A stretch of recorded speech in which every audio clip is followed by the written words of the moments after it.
스가랴서 1장 18절에서 21절 다 같이 시작. 그때 내가 내 눈을 들어보니 뿔 4개가 보이더라. 그러므로 내가 나와 말하는 그 천사에게 말하기를 이것들이 무엇이니까 하였더니 그가 내게 대답하기를 이것들은 유다와 이스라엘과 예루살렘을 흩어버린 뿔들이니라 하더라. 또 주께서 내게 4명의 목수를 보이시더라. 그때에 내가 말씀드리기를 이것이 무엇이니까 무엇하러 왔나이까 하였더니 그가 그가 일러 말씀하기를 그것들은 유다를 흩어버린 어떤 사람도 자기 머리를 들지 못하게 하였던 뿔들이라. 그러나 이들은 그들을 두렵게 하려고 왔으며 또 유다를 흩어버리려고 자기 뿔을 유다 땅 위에 들어올린 이방인들의 뿔들을 내어 쫓으려고 왔나이다 하더라. 아멘. 저번 주에는 이제 이 내용의 기본적인 이제 배경을 여러분들과 함께 말씀을 드렸었습니다. 2가지가 동시에 출현하는 것을 봤다고 했지요. 그래서 처음에는 4뿔이 보였고, 그 다음에 4명의 목수가 이제 보였다라고 말씀을 드렸습니다. 이제 뿔이라는 것은 흩는다는 의미를 가지고 있어요. 그러니까 뿔은 이렇게 들어받으면 흩어버리잖아요. 근데 이제 목수는 이렇게 무너진 집을 건축한다라는 뜻을 가지고 있습니다. 이제 한쪽은 흩어버리고 하나는 세우고 뭐 이런 뜻을 가지고 있는 것이죠. 사실 이게 예언서라는 것이 이게 하나님께서 기록한 예언이다 보니까 하나님이 그 예언에 대해서 설명을 해주지 않으면 몰라요. 한번 본문을 잠깐 보시면 뭐 이렇게 여기는 안 적혀 있습니다만 언뜻 우리가 예언을 보는 시각과 방향을 한번 잡아보려고 하는데요. 이제 스가랴에게 보여줬죠. 이게 뿔을 보여줬어요. 그러니까 이제 스가랴가 뭐를 합니까? 이것들이 무엇이니까 이게 무슨 뜻입니까? 하나님이 보여준 거 하나님이 대답해 주지 않으면 알 수가 없다는 거죠. 참 그래요. 성경이라는 것은요, 이 예언뿐만 아니라 성경이라는 것은 하나님께서 성경은 말하잖아요. 너희가 눈은 있어도 보지 못하고 귀가 있어도 듣지 못한다는 말이잖아요. 그죠? 그래서 선지자들이 말을 했어요. 그래서 귀가 있는데 못 알아들어요. 그러니까 이제 눈은 있어요. 성경으로 기록해서 읽어요. 그렇지만 보지 못해요. 왜? 안 열어주면 들리지도 않고 보이지도 않는 거죠. 복음도 그렇고요. 예언도 더더욱 그렇습니다. 그러니까 하나님께서 지금 스가랴에게 뭔가를 보여줬어요. 그랬더니 보세요. 하나님이 스가랴에게 보여줬더니 스가랴가 보여준 걸 가지고 자기 자의로 해석하지 않고 반드시 그걸 보여준 하나님께 다시 되묻잖아요. 이것이 무엇이니까? 라고 했더니 보세요. 누구에게나 이 대답을 하나님이 하는 건 아니에요. 스가랴에게 딱 하나님 이게 무엇이냐라고 물었을 때 하나님 바로 얘기해 주잖아요. 그러면 누구나 성경을 읽고 하나님 이것이 무엇이니까? 라고 물으면 누구나 대답해 주냐? 그거는 아니라는 거예요. 왜 스가랴에게 대답을 해줬냐면은 스가랴는 하나님이 주신 이 말씀을 전하는 메신저기 때문에 하나님께서 알려주는 겁니다. 또 하나는 스가랴는 지금 하나님께서 이 보여주는 미래의 환상을 하나님께 묻고 이제 하나님이 알려주고 이런 이제 과정이 쭉 있는데 스가랴는 여러분 아시다시피 이는 정말로 하나님의 참 선지자예요. 만약에 이 다른 선지자들이 거짓 선지자들이 하나님께서 뭔가를 이렇게 성경을 이렇게 환상을 보듯이 스가랴가 본 환상을 여기에 기록을 했으니까 자기들도 읽겠죠. 그 사람 거짓 선지자도 읽겠죠. 그렇지만 그들이 스가랴가 하나님 앞에 묻듯이 묻는다고 해서 하나님 대답을 해주시냐? 대답을 안 해줍니다. 왜요? 이런 예언을 가지고 딴짓을 하니까 하나님 안 가르쳐 주시는 것입니다. 근데 스가랴에게는 왜 가르쳐 줬냐? 하나님은 스가랴를 통해서 이스라엘 백성들에게 전할 말씀을 그는 가감없이 전할 거니까. 그는 하나님 앞에 이 말씀을 가지고 다른 용도로 쓰지 않을 거를 아시기에 하나님은 가르쳐 주시는 것입니다. 그래서 우리는 많은 사람들의 성경 해석을 가지고 들고 나올 수는 있습니다. 거짓 선지자도 성경 해석을 하죠. 이단도 마찬가지예요. 성경을 들고 해석합니다. 그러나 그건 하나님이 가르쳐준, 하나님이 지금 우리에게 알려주려고 하는 방향의 해석이 전혀 아닙니다. 그래서 듣는 여러분들이 분별할 수밖에 없는 거예요. 네, 그렇습니다. 자, 일단은 좀 그렇고요. 자, 한번 보도록 하겠습니다. 오늘은 이제 네 뿔과 네 명의 목수 환상 두 번째 시간을 여러분들과 함께 살펴보도록 하겠습니다. 자, 여기 이제 뿔, 바벨론, 이게 결국은 이제 이 뿔은 이제 바벨론이라는 나라가 계속 이렇게 변해갖고 실상은 본질은 바벨론인데 그 바벨론이 이제 페르시아, 그 다음에 페르시아, 그 다음에 갑자기 생각이 안 나요. 로마, 바벨론, 아수르. 왜 이렇게 아수르가 갑자기 생각이? 바벨론, 아수르, 페르시아, 그 다음에 로마 이런 식으로 하지만은 결국에는 이들이 다 뭐냐? 바벨론이라는 그 제국이 그냥 무늬만 옷만 갈아입고 나오는 것이다. 이렇게 얘기를 해주고 싶은 거예요. 이해가 가요? 제국은 그런 거다. 이제 이렇게 말하고 싶은 겁니다. 성경은 이게 하나님이 성경을 열어주는 사람만이 그게 무슨 말을 전하는지 알아들을 수 있는 거예요. 그러면 이 네 뿔의 신상은 메시아 심판 앞에 결국 사라질 제국들이에요. 그렇죠? 바빌론 제국이 요한계시록에 싹 없어지는데 그건 앞에 전신이었던 아수르, 페르시아, 로마 이런 것들이잖아요. 근데 그게 요한계시록에 가서는 싹 없어진다는 것이죠. 자, 또 하나는 무슨 이야기냐면 제국들은 서로 다른 시대에 일어납니다. 그러나 하나님 앞에는 그저 이게 중요한 겁니다. 신상일 뿐이라는 말은 실제 그 제국은 우리가 눈으로 보고 사람들이 핍박을 당하는데 그 제국들이 일어나는 제국들마다 전부 다 타겟이 어디였다고요? 유대인이었단 말이에요. 이런 것처럼 이 모든 제국들이라고 하면은 독재 국가를 이야기하는 겁니다. 독재 국가의 타겟은 기독교인들이에요.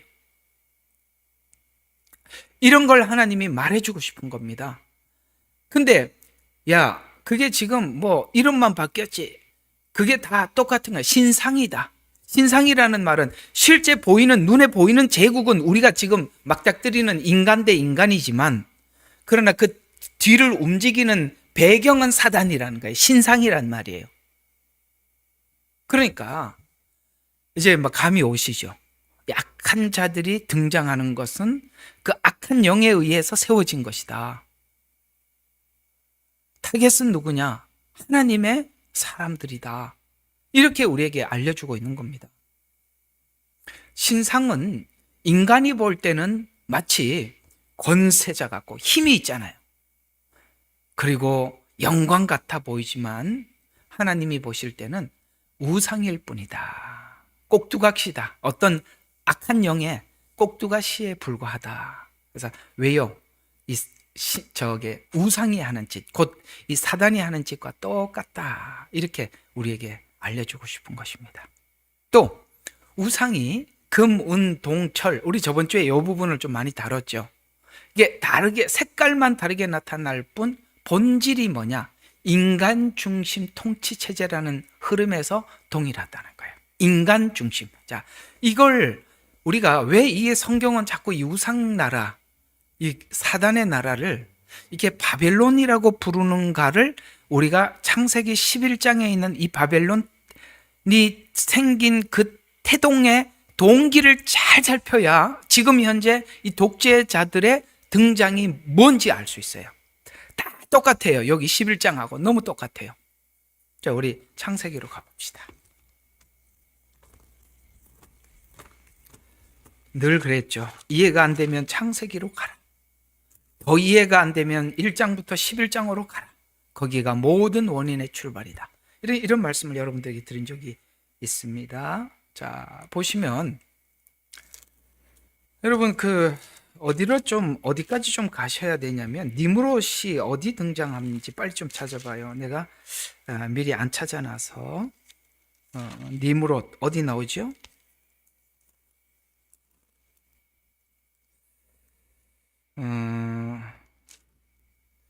니므롯이 그 앞에 아주 되게 앞쪽으로 나올 겁니다. 10장. 아, 10장입니까? 예, 여기구나. 예. 10장 쭉 와서, 예, 9절. 예, 여기 있습니다. 자, 어디서부터 보셔야 되냐면은, 이제 셈, 함, 야벳 이야기가 나오죠. 이게 지금 새로운 인류가 시작된 것이지 않습니까? 그렇죠? 노아 홍수 이후니까 새 인류가 시작됐습니다. 그리고 이제 셈, 함, 야벳이 나옵니다. 자, 여기서 하나 좀 정리하고 넘어가야 될 것이, 셈은 동양인이고 이게 황인종이고, 함은 흑인이고, 야벳은 백인이다. 아닙니다. 누가 그런 얘기를 해가지고 지금도 그렇게 알고 있어요? 전혀 아닙니다. 그 함의 후손이라고, 가나안인들을 함의 후손이라고 했을 겁니다. 그러면 가나안 사람들이 흑인이에요? 저기 저 중동 사람들이 흑인입니까? 그게 이제 왜 그런 이야기가 나왔냐면은, 그 당시에 그만큼 자료가 없어서 그랬어요. 자료가. 그래서 자료가 없이 그렇게 잘못 전달된 것은, 자료가 정확하면 우리가 정정을 하는 것이 맞죠. 자, 어쨌든, 자, 함의 후손. 자, 여기 보면 이제 이렇게 최초의 독재자의 등장이 니므롯입니다. 이제 이걸 사람들이 꿈꾸는 겁니다. 이 니므롯의 영광, 이걸 꿈꾸는 거거든요. 자, 보시면 이렇게 나옵니다.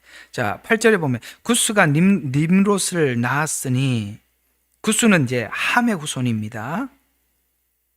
그가 세상에서 처음으로 힘센 자가 되었다라는 말은 이런 뜻을 가지고 있습니다. 하나님께 저항하는 자라는 뜻이에요. 인간의 힘을 모아서 하나님께 반항하는 자. 희한하죠? 이 사람이 누구죠? 함의 후손이잖아요. 자, 보세요. 6절에 보면 함의 아들이 셋이 있었어요. 하나는 뭐예요? 구스와 미스라임과 부스와 가나안. 요 가나안 사람들, 요 가나안이에요. 이렇게 나오는 거죠. 그래서 구스의 아들들, 여기 뭐죠? 함의 후손 중에서 구스의 아들이 있는데요. 거기 이제 쭉쭉쭉 나오죠. 근데 구스가, 함 다음이 구스, 구스 다음이 니므롯이니까, 여러분, 함이 누구예요? 노아의 아들이잖아요. 지금 요게 몇 대 내려온 거죠? 노아 다음에 함 다음에 구스 다음에 니므롯이에요. 그러면 3대가 내려왔어요. 3대가 내려오자 조금 전에 할아버지 노아가 뭘 봤죠? 홍수를 봤잖아. 하나님의 심판을 보고 사람들이 하나님을 경외하는 게 아니라 하나님과 한번 해보자 이렇게 하더라는 거예요. 여러분, 이걸 아셔야 돼요. 우리가 얼마나 악한지를 아셔야 돼요. 이걸 우리 인정해야 돼요. 은혜를 받고도 우리가 하나님께 감사하는 게 아니라 어느 날 제정신이 돌아와서 하나님 나한테 해준 게 뭐가 있는데, 이러는 게 인간이에요. 이렇게 인간이라는 것이 전멸을 했잖아요. 자기 가족만 살았으면 영원히 변치 않을 것 같잖아요. 3대가 내려가니까 전혀 다른 인간이 등장하더라. 이렇게 우리에게 말을 하면서, 왜 성경은 굳이 힘센 사냥꾼이라고 하느냐? 라는 말은, 그는 힘이 센 사냥꾼. 그때, 자, 그 당시에는 누가 대빵이야? 어떤 사람이 최고 대장이죠? 사냥 많이 하고 먹을 걸 많이 갖다 주시면 대장이야. 그러니까 많은 사람들이 니므롯을 그래서 사냥을 해서 제공하는 대신에 뭐를 받죠? 이제 많은 혜택을 받죠. 이제 이렇게 이제 짧게나마 이제 이 바벨론을 설명하는 겁니다. 오늘 짧게나마 권력의 맛을 누렸어. 근데 뭐 이제 후대들이 계속 그런 걸 하죠. 나도 언젠가 니무롯의 영광을 찾고 싶다. 나도 니무롯처럼 살고 싶다. 이제 이게 이제 다 사람들 마음속에 있는데 뭔가가 과학이 발전하기 시작합니다. 11장으로 가봅시다. 자, 온 땅에 하나의 언어와 하나의 말만 있더라. 자, 이제는 힘센 사람 밑에 사람들이 다 모일 수 있는 구조가 됐죠. 왜? 언어가 하나잖아. 여러분, 말이 안 통하면 옆에 사람이 아무리 많이 있어도 아무 소용이 없잖아. 그죠? 우리가 중국 가서 말을 못하니까 선교 대상자들은 수두룩한데 뭘 아무것도 할 수 없어요. 근데요, 중국 사람들은 우리한테 말을 거는데 나는 너무 웃은 게 우리가 못 알아들으니까 소리만 세게 지르더라고. 소리를 지른다고 하는데 우리가 알아듣나? 말 자체를 모르는데 나는 너무 웃겼어요. 우리 예를 들어서 니하오 이런 게 이제 뭐 당신 안녕하십니까 이런 말이 하고서 니하오 그런데 우리가 멍하게 쳐다보니까 니하오 또 못 알아듣니까 니하오 이런 식인 거야. 그런다고 알아듣냐고. 아예 말 자체가 안 통하는데. 근데 지금 이게 여건이 형성이 되더라는 거예요. 여러분, 마지막 프로젝트가 뭐죠? 마지막 언어 통합입니다. 오늘 또 우리 이제 외국인이 계시잖아요. 저희 교회. 그죠? 이제 있으니까 항상 옆에 누가 하나 붙어가지고 통역을 해줘야 돼. 그래가지고 오늘 말이죠. 재미나이가 이렇게 통역을 잘해준다고 해가지고 우리 전부 다 신기해서 이게 통역하던 사람이 통역을 안 하고 가만히 계시는 거예요. 그래서 왜 가만히 있나고 봤더니 왜 통역 안 하세요? 그랬더니 지금 통역기 틀어놨대. 이제는 통역기로 하는데 뭔가 이제 더 발전을 하면 이것도 필요 없이 바로 들을 수 있는 날이 오지 않겠어요? 여러분, 이 마지막 프로젝트가 뭐예요?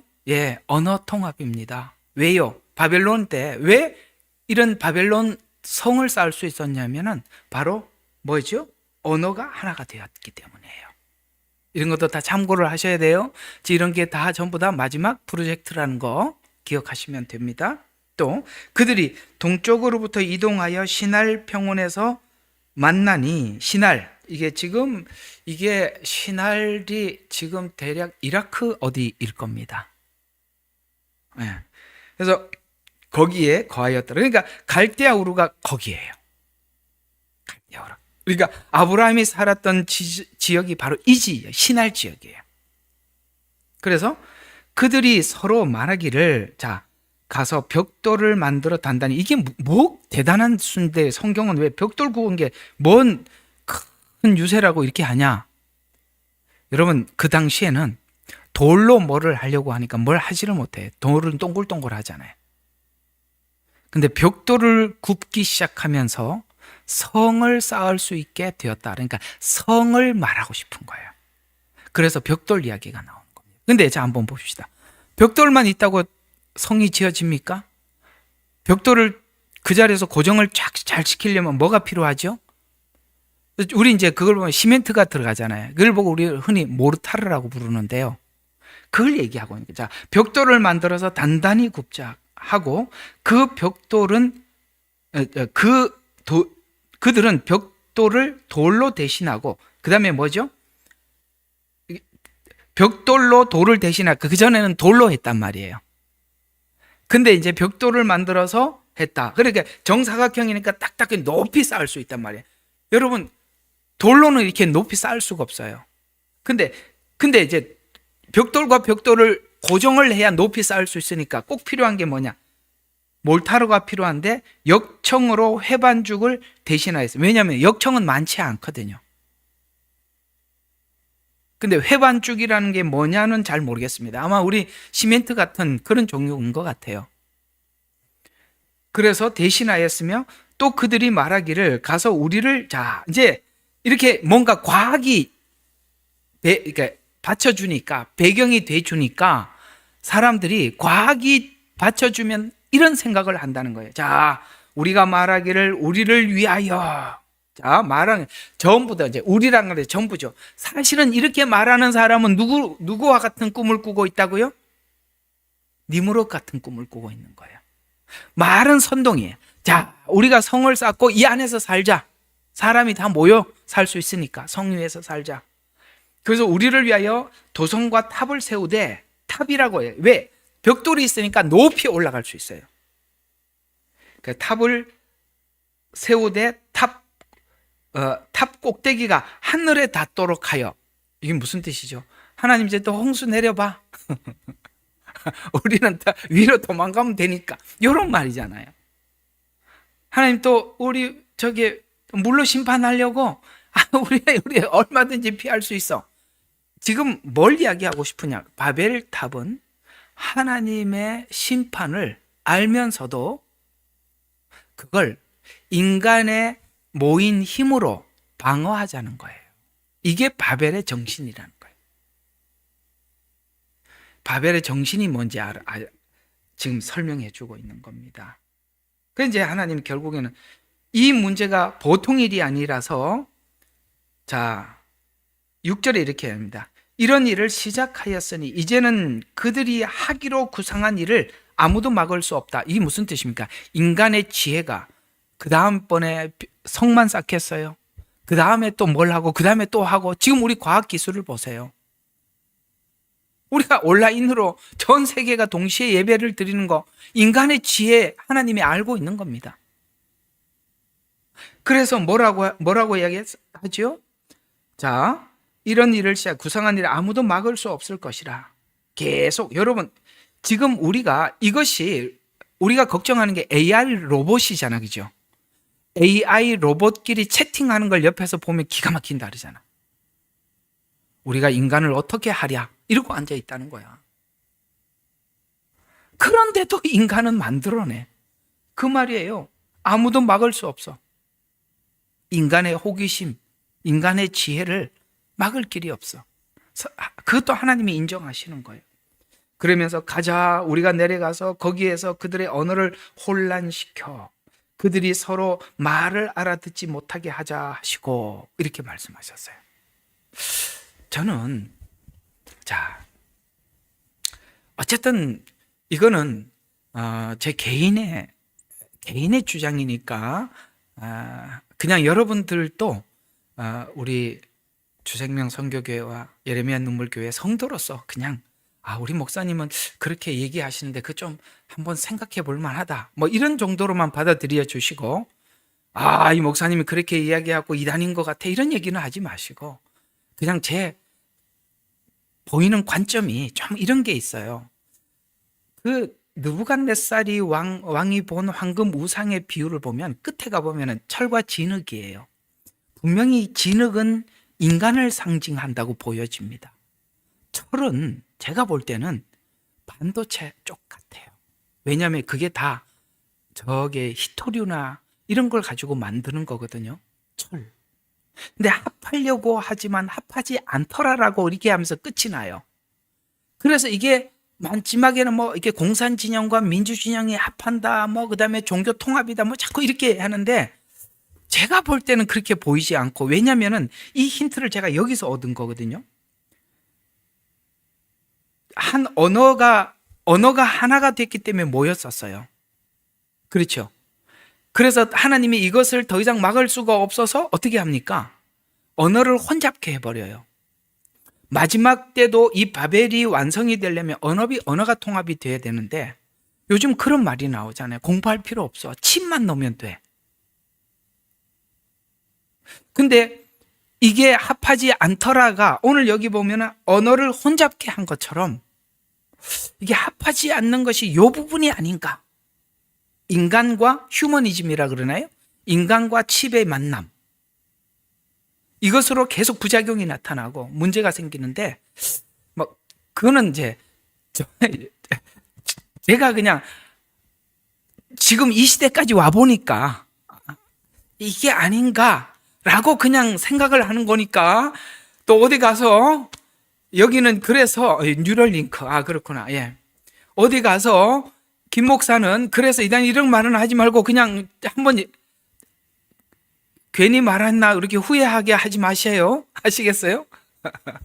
어쨌든 이런 주장들은 여러 군데에서 각자가 이렇게도 나오고 저렇게도 나오는데 그저 제 생각에는 그렇지 않나라는 생각이 좀 들어서 그냥 이렇게 관찰 중입니다. 됐죠? 네. 왜냐하면 여기 성경 요 근거와 일치가 돼서 그러는 거예요. 왜냐하면 이 바벨의 이야기가 끝에 다시 나오기 때문에 여기서 힌트를 얻지 않으면, 그러니까 여기에 있는 이 바벨이 느부갓네살 왕이 있었던 그 바벨론, 다니엘과 친구들이 잡혀갔던 바벨론이, 이 바벨론이 없어진 게 아니고 유지하고 있다라는 설명을 해주는 거예요. 그러니까 이 바벨론이 전신이고 그 느부갓네살 왕이 있었던 그것은 바벨론이 사라진 줄 알았는데 있다는 이야기고, 마지막 종말에 또 등장을 하죠. 무슨 뜻일까요? 우리 눈에 봤을 때 바벨론이 계속 유지되지는 않았었어요. 그러나 성경은 뭘 말하고 싶으냐면은 바벨론 정신은 이어지고 있다, 이 말을 하고 싶은 겁니다. 정신. 자, 그러면 이 바벨론 정신이 뭐냐 이거죠. 자, 하나하나 여기 창세기 11장에서 관찰할 수가 있습니다. 자, 그러면 하늘에 다 인간의 이름을 내자가 뭐지요? 시작입니다. 인간의 이름을 내자. 꼭 어디서 들어본 이야기 아닙니까?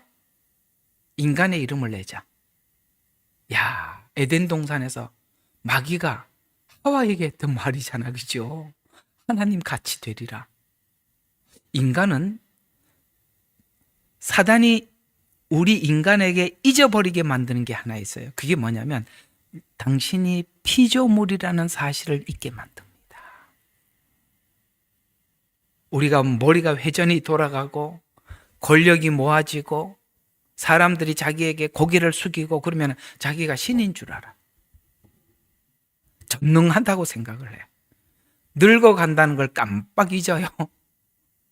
죽어간다는 사실도 몰라. 에? 그래서 한평생 속고 사는 거예요. 한평생 권력욕에 사는 거예요. 오늘 뉴스 보셨죠? 하메네이와 그 모든 소속된 지휘관들이 동시에 회의할 날을 기다리고 있다가 그 자리를 정확하게 폭격을 해버렸습니다. 아마 그 회의하다 바로 다 지옥에 가서 여기 어디야 할 거예요, 오늘. 조금 전에 회의했는데 보니까 불구덩이네. 이거 어떻게 된 거냐? 이럴 겁니다. 여러분 있잖아요. 크든 작든 우리 모두에게, 저와 여러분에게 우리가 피조물이라는 사실을 인지하게 하시도록 여러분들의 삶을 적당하게 이끌어가는 게 복입니다.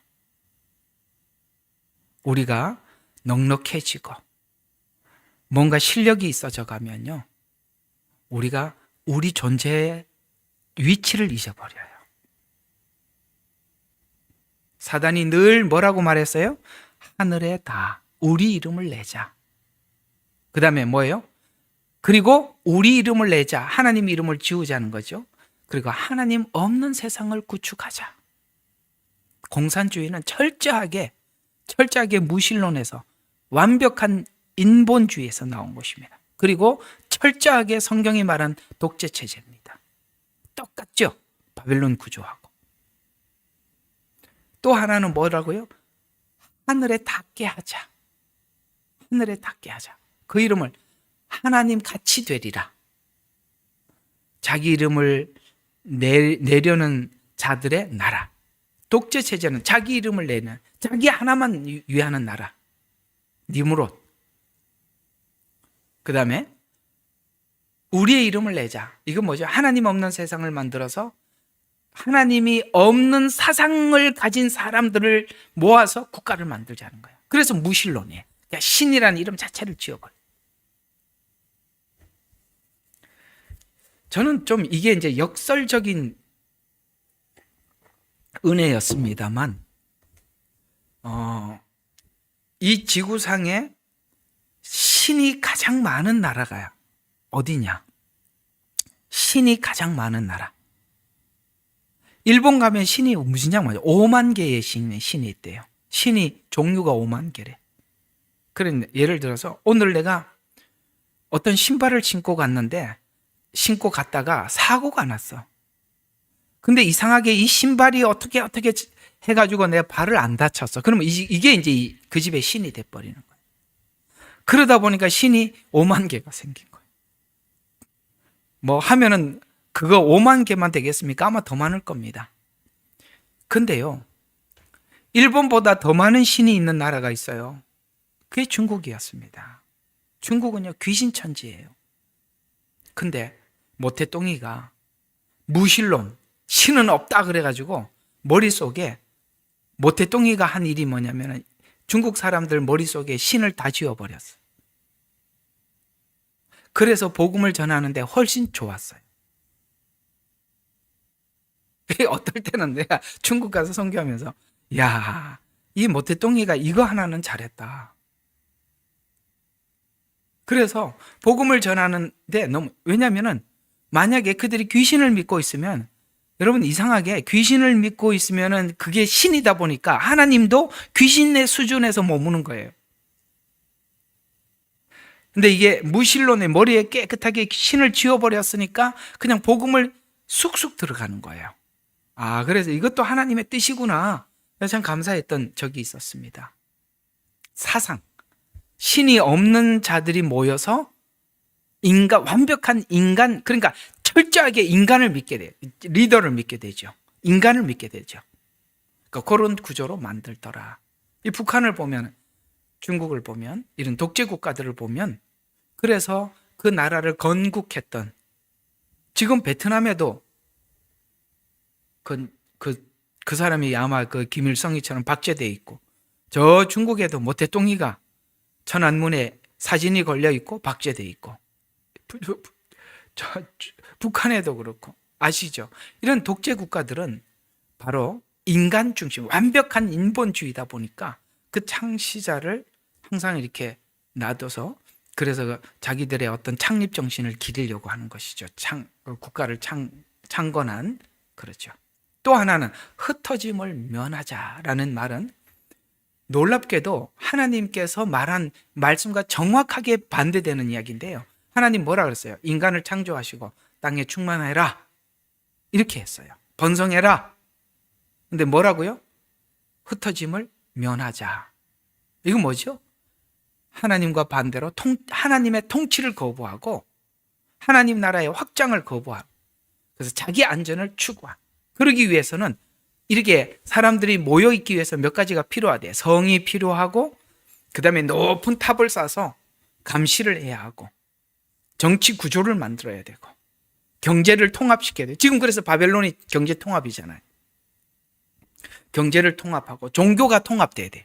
그래서 우리는 WCC, WEA 이런 걸 통해서 종교가 통합해. 자, 근데 여기는 안 적어놨지만, 자, 이게 지금 자 보세요. 11장에 우리가 흩어짐을 면하자고 했잖아요. 4절에. 근데 12장에 가서 흩어짐을 면하자 그랬는데 하나님이 아브라함에게 뭐라고 그랬어요? 자, 흩어지지 말자 그랬는데 12장 1절을 보여요. 주께서 아브라함에게 말씀하셨는데 너는 내 고향과 내 친척과 내 아비 집을 떠나. 요게 어디죠? 아까 시날 땅.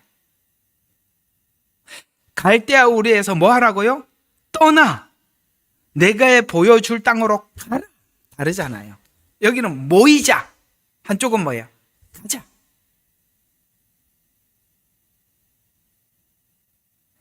여기 뭐가 힌트가 오지 않으세요? 하나님은 뭐라고 했다고요? 가라. 사단은 뭐라고? 모여서 하나님을 대적하자 이렇게 했습니다. 그럼 가자가 뭐입니까? 선교입니다. 여러분, 선교는 중요한 거예요. 하나님께서 이 갈대아 우르에라는 이 땅에서 가라는 거야. 왜? 온 땅에 충만하라는 거야. 그만큼 교회는 하나님의 명령인, 예수님께서 부활하고도 제자들을 세워놓고 뭐라 하면서 너희는 가서 아버지와 아들과 성령의 이름으로 침례를 주고 말씀하셨어요. 교회는 우리가 단단하게 모여야 하지만 또 한편으로는 하나님의 명령을 따라서 하나님 나라가 확장되기 위해서 나가야 되는 거예요. 여러분, 선교하지 않으면 교회는 교회로서의, 사실은 그 교회로서의 가치를 못하는 겁니다.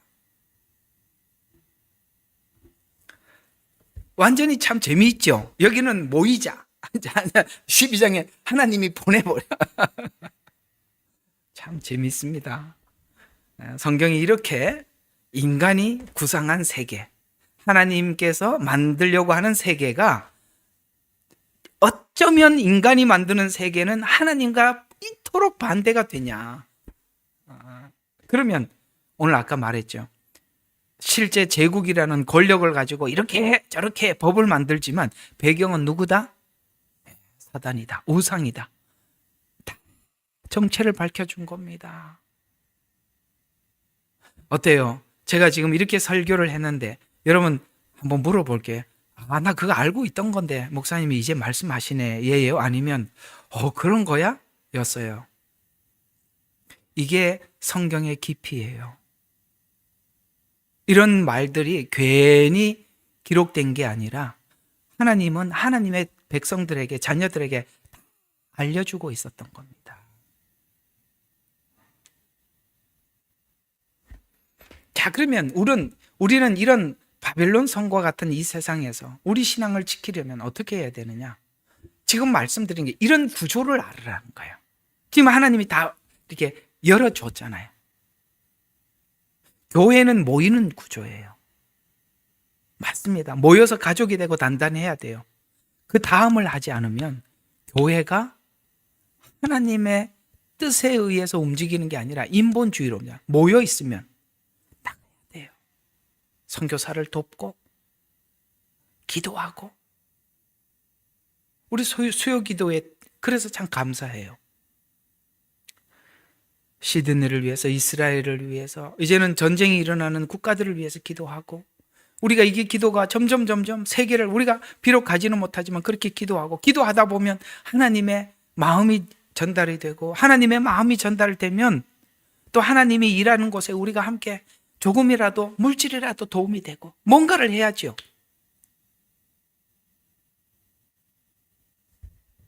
그래서 하나님께서 이렇게 설명해서 구조를 알아라. 그리고 그것이 생긴 목적을 알고 거기에 물들지 말아라. 그들이 뭘 하려고 하는지 알고 살아라.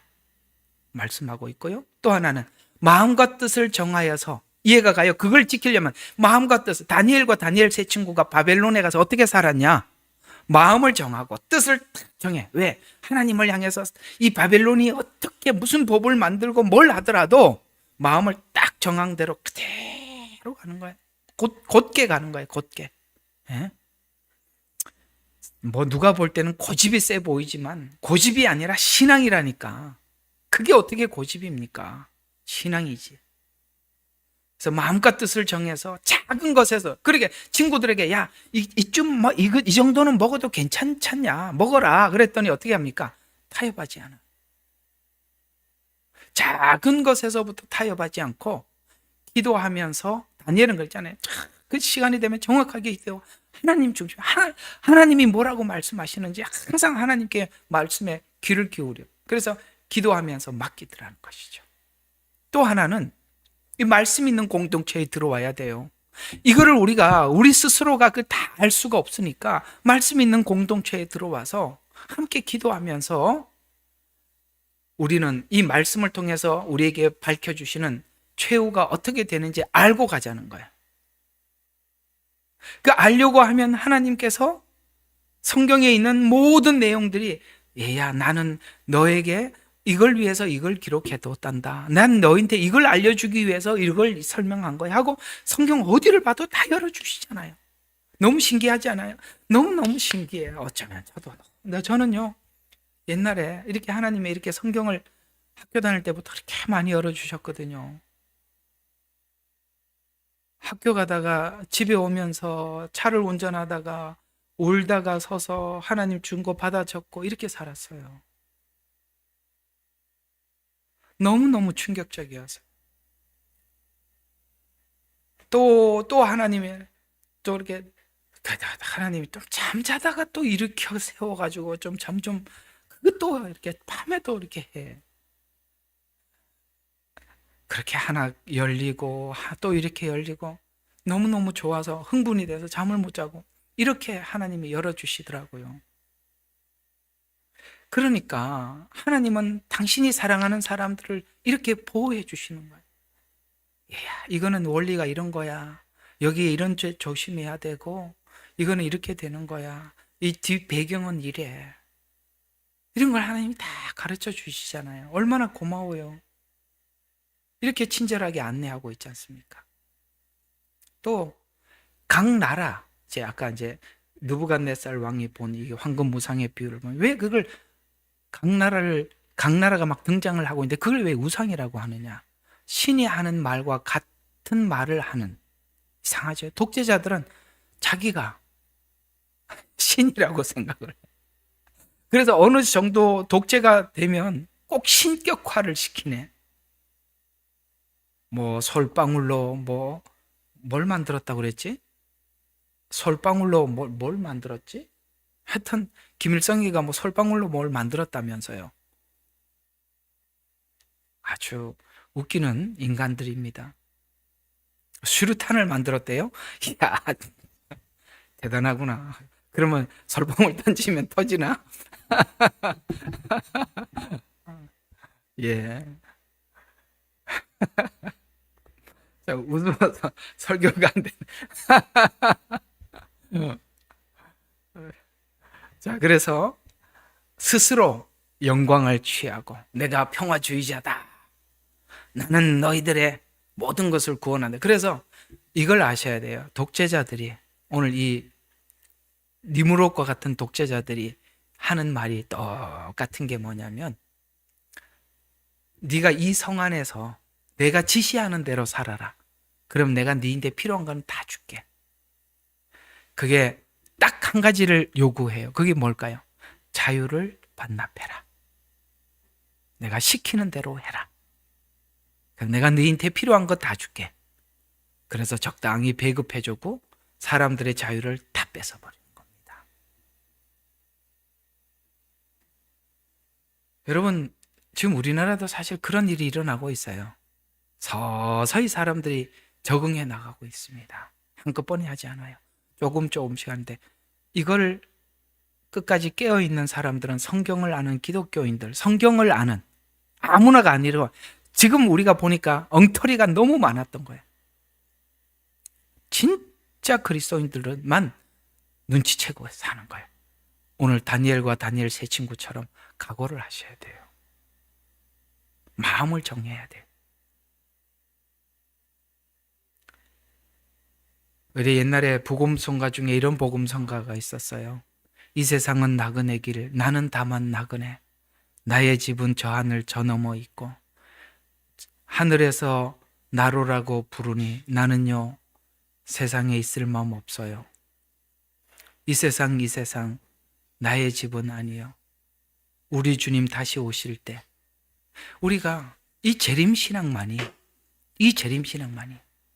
우리가 모든 정황들을 우리가 극복하고 승리하고 살아갈 수가 있음을 우리가 인지를 하셔서 꼭 여러분 이 바벨론과 같은 거짓된 외형적으로는 화려해 보이나 그 내면은 뒤에서 사단이 조종하고 있는 니무롯 같은 독재자를 세워서 그도 마치 사단이 하나님의 영광, 사단이 하와에게 속였잖아요. 하나님 같이 되리라는 영광과 권세를 너에게 다 주리라 라고 속여서 자기 기만과 착각에 빠져 있는 그들을 사용해서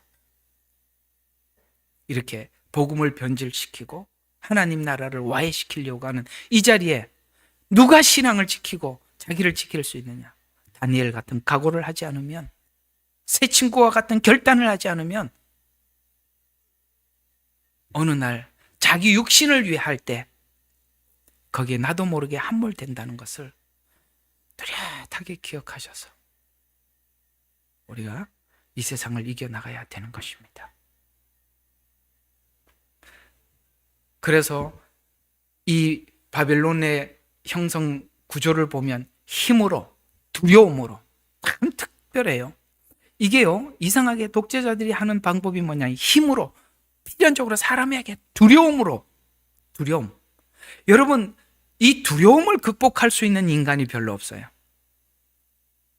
그러나 이 두려움이 두렵지 않는 사람들은 하나님의 약속 안에 있는 사람 이외에는 아무도 인간이 그 죽음 앞에서는 모든 것에 굴복할 수밖에 없는 겁니다. 그래서 힘으로, 두려움으로, 그 다음에 더 나가서 경제적 결속으로, 그래서 우리의 자유를 뺏어버리는 거죠. 왜냐하면 경제를 그들이 통치를 하니까.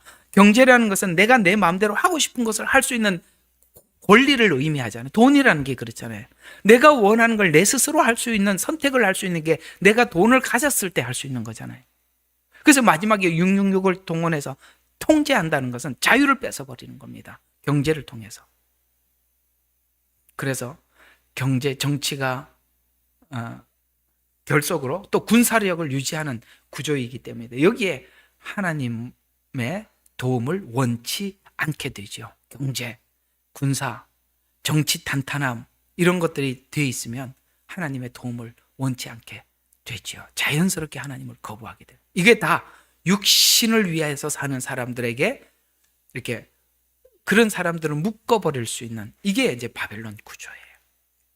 그러면 이 바벨론 구조에 관해서 창세기 11장에서 말씀을 하셨다가 그 다음에 다니엘서에 다시 바벨론 나라가 영속되고 지금 유지되고 있다라고 말씀을 하셨죠. 사라진 것 같은데 있었네.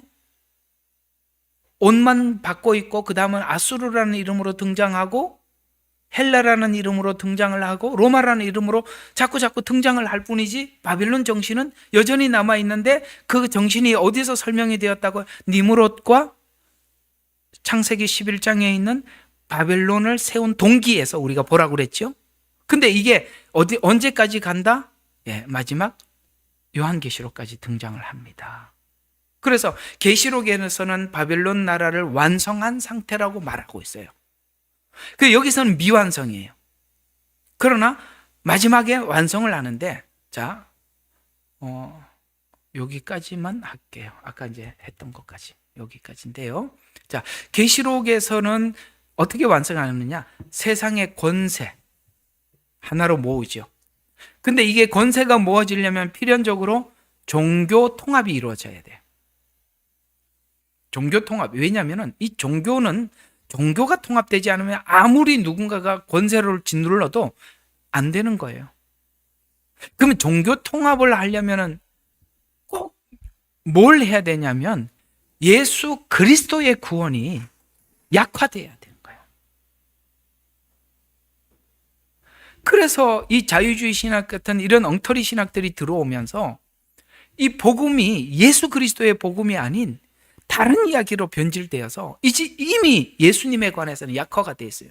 그러니 사람들이 예수님을 향해서 목숨을 건다든가 예수님을 향해서 자기 신앙의 결기를 갖는다 이런 게 없어져 버린 거예요. 왜?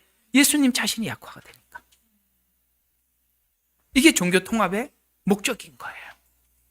그래서 여러분들이 아무리 유명한 사람이 수많은 사람들이 따라다녀도 그 속에 복음이 없으면 아예 듣지도 말라고요. 아니라니까요. 그리고 경제가 통합돼. 경제가 통합해. 인간이 누릴 수 있는 자유가 막힌다고 말씀드렸죠? 경제가 통합이 된다는 것은. 정치가 통합된다는 것은 어떤 법으로 묶어버리는 거잖아요. 악법들이 나오는데 감당이 안 돼. 아무리 반대를 해도 소용이 없어요. 언제 우리도 모르는 사이에 통과되고 언제 뭐 시행되고 가보면은 법정에 가보면은 법이 이렇게 돼 있다고 그러고 아마 그럴 겁니다. 그래서 마지막 완성체를 요한계시록에서는 우리에게 알려주고 있어요. 이것은 뭘 이야기하느냐? 세상의 모든 힘을 끌어모은 바벨론 성이라는 거예요. 세상의 모든 걸 끌어모은. 그래서 이 느부갓네살 왕이 봤던 이 우상이라는 것이 예를 들어서 뭐 그걸 이제 그들의 그 성향이 곰과 같고 사자와 같고 표범과 같다라는 성향을 설명을 할 때는 짐승을 넣었지만 그러나 그 세계를 우리에게 보여줄 때는 한 우상이라는 거예요. 몸, 아시겠어요? 머리는 뭐고 가슴, 이건 뭐냐? 몸 하나라는 거예요. 이게 뭐예요? 완성체. 하나라는 거예요. 그래서 모든 것을 끌어모아서 완성을 종말론에 하게 되는데 뒷 배경이 누가 이걸 이렇게 만들어 갔느냐? 그 배경을 성경은 요한계시록에서 사단이다. 아까 말씀드렸죠. 이런 체계가 보면은 뒷 배경이 있다고. 우상과 같다고. 황금 우상이라고. 우상이 뭐예요? 사단이 만든 나라라는 뜻이잖아요. 그래서 사단이 그림을 그렸고 적그리스도가 앞에 서서 영광을 받고 그걸 실제 하도록 움직이는 이들이 다 거짓 선지자들이라는 거예요. 여기는 종교인들도 있고 정치인들도 있고 이 거짓 선지자들이 많을 겁니다. 그걸 요한계시록에 가서는 얘야 우상이라고 그랬지? 그 배경은 사단이고 그 앞에 있는 인간은 적그리스도고 실제 그것을 실천해서 그 현장에서 이런 적그리스도 바벨론 성을 완성시키도록 이렇게 앞장선 자들이 거짓 선지자란다. 이렇게 다 가르쳐 줬잖아요. 자, 근데 놀랍죠? 느부갓네살 왕이 이 우상을 만드는데 신할 평지 위에다가 세워놨어요. 그게 무슨 뜻이냐면 땅 위에 세워져 있다는 거예요. 평지 위에, 신할 평지 위에. 그러면 딱 한 가지 방법이 간단한 게 있죠. 땅이 흔들리면, 기초가 흔들리면 땅 무너져 버리잖아요. 아멘. 주님이 재림을 하시면 땅에 지진이 시스템이 한순간에 무너져. 요한계시록에 우리가 이걸 하는데 이게 지금 몇천 년을 걸쳐서 완성한 프로젝트가 어떻게 일시에 무너졌도다. 그 말이야. 왜? 땅을 기초에서 하니까 땅이 흔들려 버리면 다 끝장이잖아요. 아멘이시죠? 우리 하나님 그렇게 끝나요.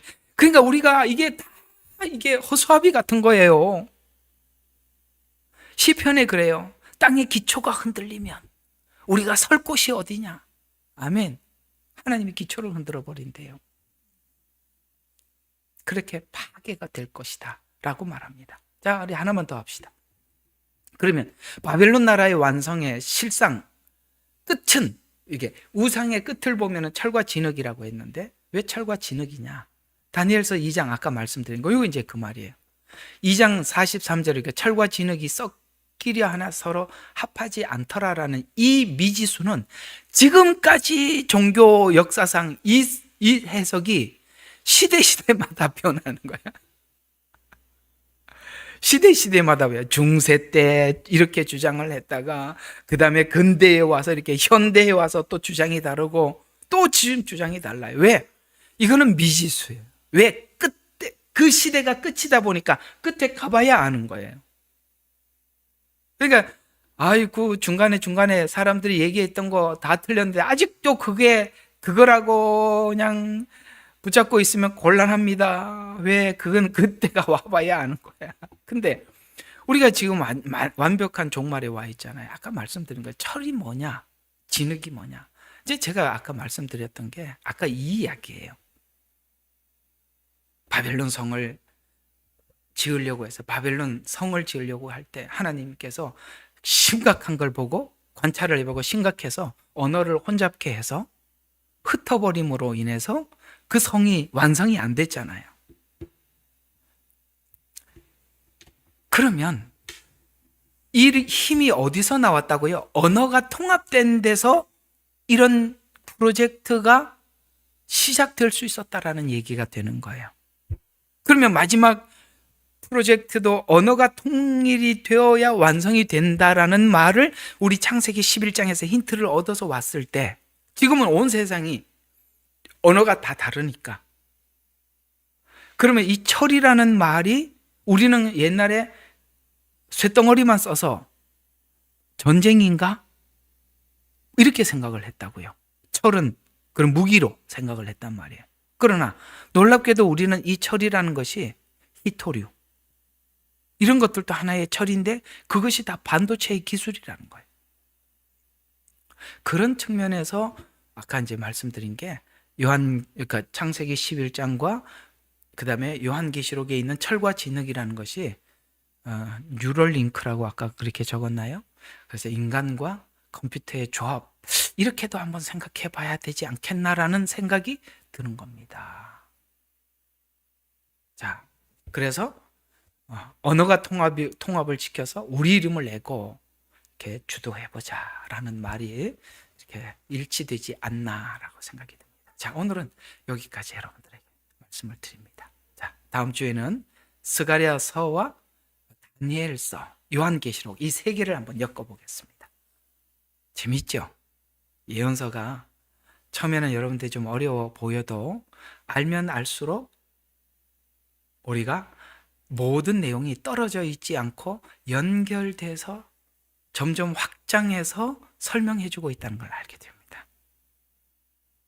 기도하겠습니다.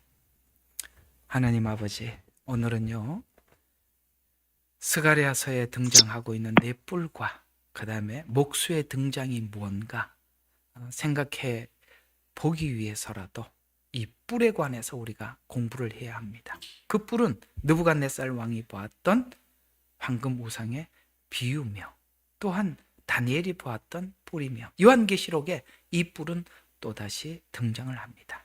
우리는 큰 개념을 가지고 우리가 함께 그림을 그려보았지만 다음 주에는 이제 등장하고 있는 이 뿔의 세력에 대해서 우리가 함께 나눔으로써 요한계시록에 등장하고 있는 이 뿔이 무엇을 설명하는 의미인지를 우리가 좀 더 깊게 알아서 이 마지막 때 여호와를 아는 지식으로 아버지 하나님 망하지 않는 우리 귀한 성도들이 되게 도와주시옵소서. 예수님 이름으로 감사하며 기도드렸습니다. 아멘. 예레미야의 눈물은 시대에 맞는 말씀 선포와 변질되지 않은 순수 복음을 외치고 있습니다. 함께 연결되어 하나님께 예배드리며 이 마지막 때에 하나님께 쓰임받길 원하시는 분은 카카오 채널로 연락주시면 연락드리도록 하겠습니다. 고정 댓글에 채널 경고와 착제에 대비한 예비 채널과 제2채널 링크를 올렸습니다. 이 채널 또한 구독 부탁드리겠습니다. 감사합니다. 우리는 역사상 가장 중요한 시점을 지나고 있습니다. 하나님께서는 하나님의 일을 하시기 전에 사람을 준비시키셨음을 우리가 알고 있습니다. 하나님 말씀은 마지막 때에 대추수, 대부흥의 때가 있다고 분명히 예언하고 있습니다. 아멘. 하나님의 말씀이 그대로 성취될 것을 믿습니다. 예레미야 눈물은 잠자는 교회와 영혼을 깨우기 위해 노력하고 있습니다. 이 가슴 뛰는 일에 함께 하길 원하시는 분은 카카오 채널로 연락 주시기 바랍니다. 당신은 위대한 하나님의 사람입니다.